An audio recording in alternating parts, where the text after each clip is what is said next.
सच्चाई भगत जी, माफी की बात नहीं है भगत जी। देखो, आप और हमारा मकसद भगत जी संगत को बरगलाना, संगत को भ्रमित करना, या इस गंदे लोक में इतना ज्ञान समझ के ऐशो आराम करना नहीं है।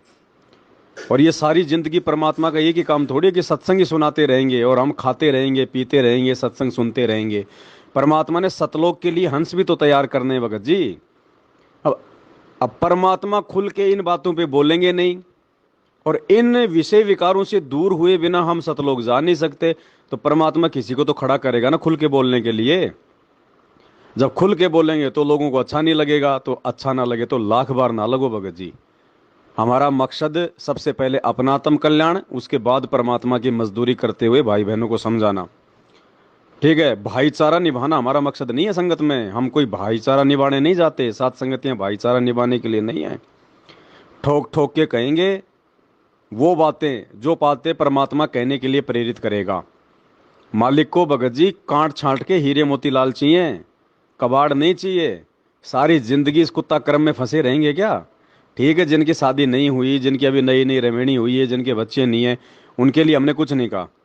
अरे जिनके खोपड़ी में सफेद बाल आ गए, जिनके बच्चे बड़े बड़े हो गए, उनको तो इस कुत्ता कर्म से दूर होना चाहिए। कौन से दिन फिर अपने आप को दूर करोगे इन विषय विकारों से? मालिक कहते हैं भग भोग्या भग उपजय, भग से बचा न कोई, और जय कोई भग से बचे, भगत कहावै सोई। सात संगति में जाएंगे, खरी खरी कहेंगे, और जिसके मन में दोष होगा वो भगत जी वो कल जाता आज चले जाओ। ऐसा व्यक्ति ना तो हमारे किसी काम का, ना परमात्मा के किसी काम का। सात संगति में वो टिकेगा, परमात्मा के इस भक्ति मार्ग में वो टिकेगा, मोक्ष के लिए वो तैयार होगा। जिसकी गलती नहीं है और उसके बावजूद भी यदि उसको कोई दो बातें बोल दे, उसके बावजूद भी वो भगत नाराज ना हो, हंस के टाल दे कि भगत जी हो सकता है दास से कोई गलती हो गई हो सकता है दास से कोई गलती हो गई हो। ऐसा विनम्र भगत भगत जी, ऐसा मान बड़ाई से राग द्वेष से दूर रहने वाला भगत परमात्मा को पसंद है। ये सात संगतियां परमात्मा ने रातों को जाग जाग के इसलिए शुरू नहीं करवाई कि हम भी लोगों को मीठी मीठी गोलियां देते रहें। हम कोई अपने जेब भरने के लिए सात संगति में नहीं जाते। हमारा कोई स्वार्थ नहीं है भगत जी। जिस दिन स्वार्थ आ गया परमात्मा सबसे पहले साइड में पटक के दूर कर देगा। और यही कारण है कि 8 साल से परमात्मा ने दास के ऊपर आशीर्वाद बना के रखा हुआ है। क्यों? क्योंकि मेरा अपना कोई निजी स्वार्थ नहीं है। ना मैं अपने मन में कोई निजी स्वार्थ पालता, ना किसी भगत से मैं कोई अपेक्षा करता। मेरी हर डिमांड, मेरी हर अपेक्षा सतगुरु रामपाल जी भगवान से होती है, और मैं वही संदेशा संगत में देता हूँ। पहले मैं अपने ऊपर लागू करता हूँ। तो भाई अब बहुत हो गया, 27 साल हो गई परमात्मा को ये मीठे मीठे गीत सुनाते हुए। अब भगत जी को कड़वी दवाई भी तो खानी पड़ेगी। भगत कैसे बनेंगे, रोग कैसे कटेगा? तो भाई इन सब चीजों से दूर होना पड़ेगा। आगामी 1 नवंबर 2023 से उसी सतसेवक के घर पे साध संगति होगी जो सतसेवक पूर्णतया इस विषय वासना भोग भोग विलास से दूर होगा। अन्यथा कोई जरूरत नहीं है, आप किसी दूसरे के घर पे साध संगति में जाओ, कोई दिक्कत नहीं है। साध संगति में आने वालों के ऊपर नियम लागू नहीं है। जिस घर में साध संगति होगी मात्र उस भगत के ऊपर यह नियम लागू है। तो भाई आगे ऐसा नहीं है भगत जी कि ऐसे चलता रहेगा, ऐसे हम खाते रहेंगे, गुरु जी जेल में बैठे रहेंगे। नहीं नहीं, परमात्मा ने भगतों की छटनी करनी है, समय थोड़ा बचा है। परमात्मा ने हीरे मोती लाल तैयार करने हैं चोट मार मार के। तो भाई किसी की भी ऑडियो वीडियो आगे भेजो, सोच समझ के भेजो। ये काल है, आपको पता है। 2022 का लास्ट का समय आया तो कैसे उन्होंने अपने दूत तैयार कर दिए संगत में। अब 2023 लास्ट का समय आ रहा है। ये तो हर साल होता है। 10-15 काल के एजेंट जिनको काल सात संगति में भगत बना के भेजता है, फिर वो अपनी बकवास शुरू कर देते हैं।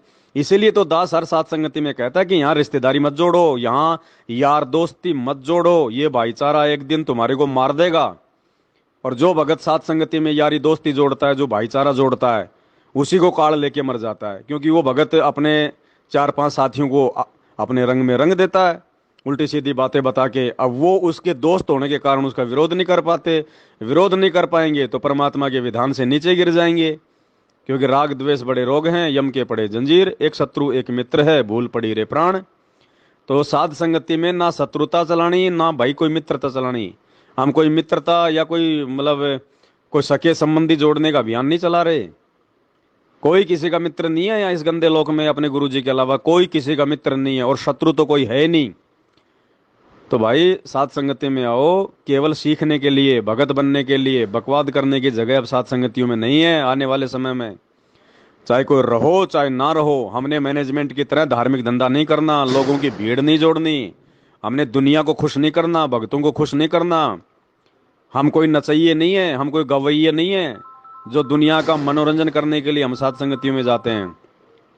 ठोक बजा के परमात्मा का संदेशा देंगे, और ठोक बजा के जो उन संदेशों को अपने जीवन में धारण कर लेगा और जो भगत बन जाएगा वो परमात्मा का, बाकी धक्के खाएंगे यहीं पे गधे कुत्ते बन के। चाहे सात संगति का हो, चाहे मैनेजमेंट वाला हो, चाहे संत रामपाल जी का कोई भी भगत क्यों ना हो।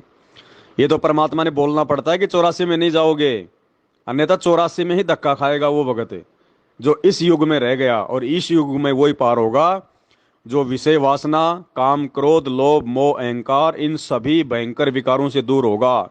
और इन विकारों से दूर होने की प्रक्रिया केवल साध संगति में है। और साध संगति से भी जो मुंह फुला लेगा, साध संगति में भी आके जो जहर फैलाएगा, भाई उसको तो 21 ब्रह्मांड में कहीं ठिकाना नहीं है, 21 ब्रह्मांड में कहीं ठिकाना, और अनंत युग तक उसको परमात्मा नहीं संभालेगा।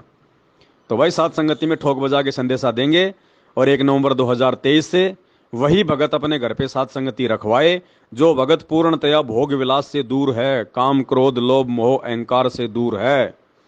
अन्यथा भाई साहब दूसरे के घर साध संगति में जाओ, पहले अपने आप को तैयार करो, उसके बाद में साध संगति रखवाने की सोचो। और मात्र साध संगति रखवाने से कोई भगत नहीं बन जाएगा, कोई देवता नहीं बन जाएगा।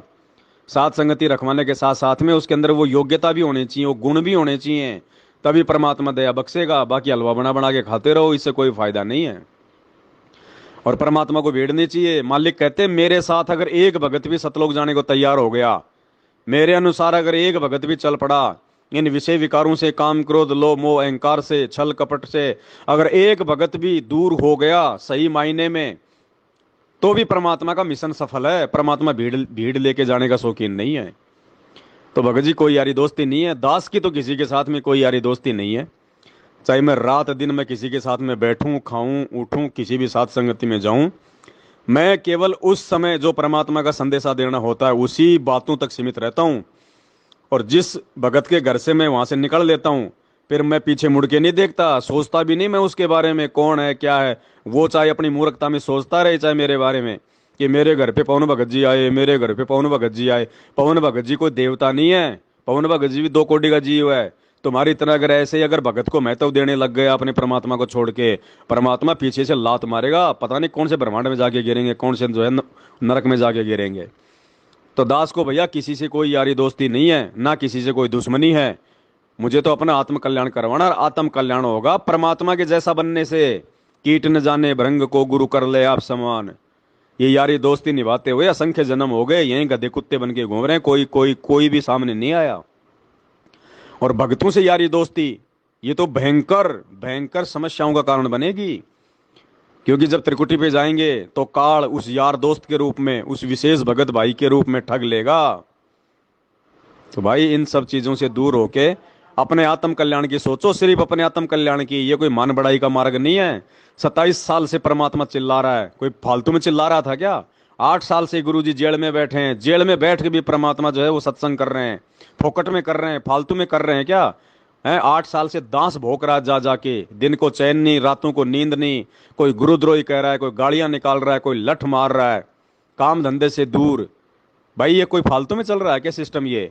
तो अब वो समय आ गया, दास को परमात्मा ने आदेश दे दिया कि बेटा अब मेरे लिए भगत तैयार कर। भगत मुझे जो है कचरे की आवश्यकता नहीं है, मुझे भीड़ की जरूरत नहीं है, मेरे लिए भगत तैयार कर, समय थोड़ा रह गया। मुझे मुझे जो है खाली विमान लेके नहीं जाना, मुझे विमान को भर के लेके जाना, भर के। तो मेरे लिए भगत तैयार कर, भगत ठोक ठोक ठोक ठोक के, बजा बजा के। और जो तेरी बातों का बुरा मानेगा, जो तेरे से निंदा करेगा, जो तेरे से राग द्वेष करेगा, वो किसी काम का नहीं, हटेगा, वो मरेगा, जाएगा वो। क्योंकि दास अपने स्वार्थ में कोई बात नहीं कहता, दास किसी के बुरे के लिए कोई बात नहीं कहता। दास जो बात कहता है परमात्मा के ज्ञान आधार से भगत के भले के लिए कहता है। और उसको भी यदि कोई बुरी मानेगा तो भाई वो नरक में जाएगा, कहीं ठिकाना नहीं है। धर्मदास भी भगत था, और परमात्मा ने धर्मदास के बारे में कहा कि धर्मदास तेरे मेरे में जो कोई अंतर समझेगा वो नरक में जाएगा, नरक में। तो जो भगत परमात्मा का काम करता है, जो भगत परमात्मा के लिए निमित्त बनता है, उसके लिए परमात्मा कहते हैं पतिव्रता के चरणों की मैं सिर पर डारूं धूर। ये वाणी क्या कह रही है? यदि कोई भगत भी जो है वो पतिव्रता है, कहते हैं उस पतिव्रता भगत के चरणों की धूल भी अगर मिल जाए तो भी भगत जो है वो धन्य हो जाता है। पतिव्रता के चरणों की मैं सिर पर डारूं धूल, यहां परमात्मा के चरणों की बात नहीं हो रही, उस पतिव्रता भगत के चरणों की धूल की बात हो रही है। लेकिन हमने किसी भगत के चरणों की धूल नहीं डालनी। ये तो परमात्मा समझाने की दृष्टि से कहते हैं कि जो भगत पतिव्रता पद पे आ जाता है, उसके बाद उसको भी उतना ही मान और सम्मान देना चाहिए। मान सम्मान का मतलब उसकी बातों को भी उतना ही महत्व देना चाहिए जितना परमात्मा की बातों को, क्योंकि वो परमात्मा की ही बातें बताएगा।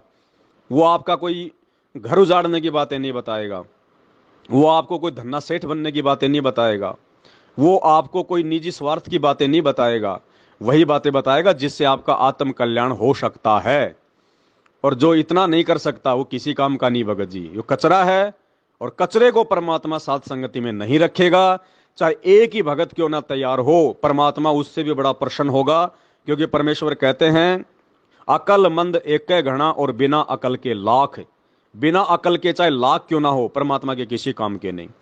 तो नवंबर 2023 से वही भगत अपने घर पे साथ संगति रखवाए जो ये कह सकता है कि मैं 90% भगत हूं, जो पूर्णतया संभोग क्रिया भोग विलास इस कुत्ता कर्म से दूर है।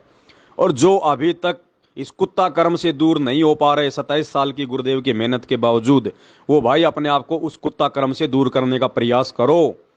राग द्वेष मत करो, जड़ो मत, बुराई मत करो, अपने अपनी कमियों को दूर करने का प्रयास करो। हम आपके भले की बातें बता रहे हैं। गुरुदेव भगवान से प्रार्थना करो, दंडवत करो, रोवो उनके आगे कि परमात्मा मुझे भी आप इस नीच कर्म से दूर करो। तो परमात्मा मेहर बख्शेगा। और इन बातों को सुन के जो कुत्ते की तरह मुंह चढ़ाएगा, भाई वो कुत्ता ही बनेगा अगले जन्म में। ये विधान है परमात्मा का।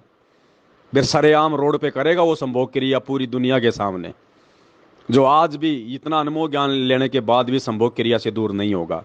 और हमने ये नहीं कहा कि नाम लेते दूर हो जाओ। दास ये कह रहा कि कम से कम वो भगत भाई बहन तो इस संभोग क्रिया से दूर होने का प्रयास करो, सतलोक की तरफ मुंह करने का प्रयास करो। जिनकी खोपड़ी में सफेद बाल आ गए, जिनके बच्चे जो है 20-20 साल के हो गए, वो भी सारनाम तक लेके सतनाम तक लेके आज भी इसी गंदे कर्म में वो लिप्त है। कौन से दिन तुम सतलोक जाने के लिए तैयार होगे, या पूरी जिंदगी इसी कुत्ते कर्म में लगे रहोगे? तो भाई अब परमात्मा जो भी कहलवाएगा ठोक ठोक के कहलवाएगा। पवन दास को भक्तों की जरूरत नहीं है, पवन दास का कोई स्वार्थ नहीं है, पवन दास को किसी से कोई धन नहीं चाहिए भगत जी। धन देने वाला मेरा परमात्मा है, वो चाहे भगत को निमित्त बना के दे चाहे कहीं और से दे। आवश्यकता होगी परमात्मा मेरी पूर्ति करता है। इसलिए मेरा किसी भगत से कोई स्वार्थ नहीं है, मेरा किसी भगत से कोई प्यार प्रेम नहीं है, मेरा किसी भगत से कोई लाग लपेट नहीं है, मेरा किसी भगत से कोई दुश्मनी नहीं है। मुझे अपना आत्म कल्याण करवाना है और परमात्मा की मजदूरी करनी है। और ये दो काम करने के बीच में यदि कोई आएगा तो भाई अपना कुछ नहीं लगता भगत जी। अपन तो जिसके खाते हैं उसी की गाएंगे। और सतगुरु रामपाल जी भगवान के खा रहे हैं और उसी की घंटी बजाएंगे। अब उस घंटी से यदि किसी की धड़कन तेज हो रही है तो उसकी कमजोरी है भाई। बंदी छोड़। सतगुरु रामपाल जी भगवान की जय हो।